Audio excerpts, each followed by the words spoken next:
Hello दोस्तों, आपका इस चैनल पे बहुत बहुत स्वागत है। आशा है कि जो हमने क्लासें आप लोगों को दी थी वो समझ में आई होंगी।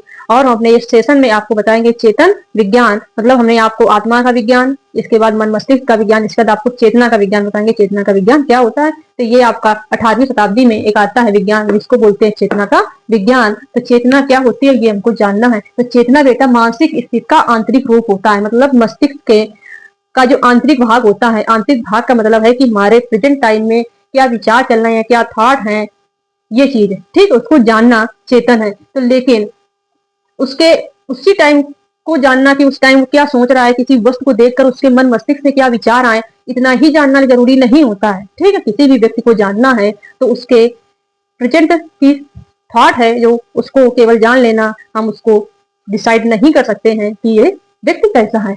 तो यहाँ बताया किसी वस्तु को देखकर हमारे मन मस्तिष्क में जो संपर्क विचार बनता है इसको चेतना कहते हैं। चेतना अनुभूति का विज्ञान है। चेतना का विज्ञान ने बताया कि चेतना क्या होती है, अनुभूति का विज्ञान है। तो इसके बाद जब इसको ये हुआ कि 18वीं शताब्दी के अंत में और 19वीं शताब्दी के प्रारंभ में आते आते इस विज्ञान को क्या कर दिया गया, अस्वीकार कर दिया गया। अस्वीकार करने का बेटा कारण है क्योंकि चेतना केवल हमारे आंतरिक भाग को ही केवल प्रदर्शित करती है। चेतना के द्वारा हम क्या कर सकते हैं, मस्तिष्क के आंतरिक भाग का ही अध्ययन कर सकते हैं। और चेतन मन के अलावा हमको क्या चाहिए, अर्धचेतन मन भी चाहिए और अचेतन मन भी महत्वपूर्ण होता है, ठीक है।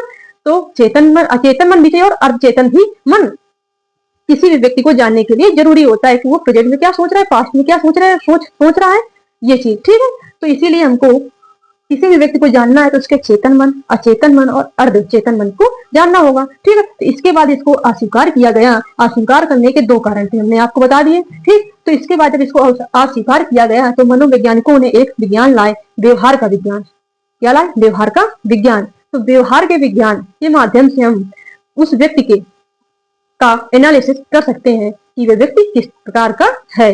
तो ये हम आपको 20वीं शताब्दी में आपका व्यवहार का विज्ञान निकल के आता है। ये हम अपने अगले सेशन में आप लोगों को बताएंगे व्यवहार का विज्ञान क्या होता है।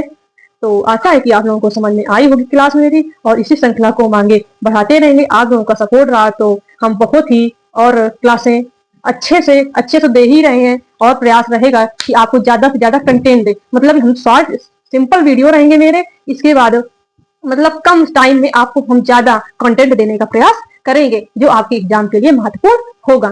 Thank you so much, take care, bye bye.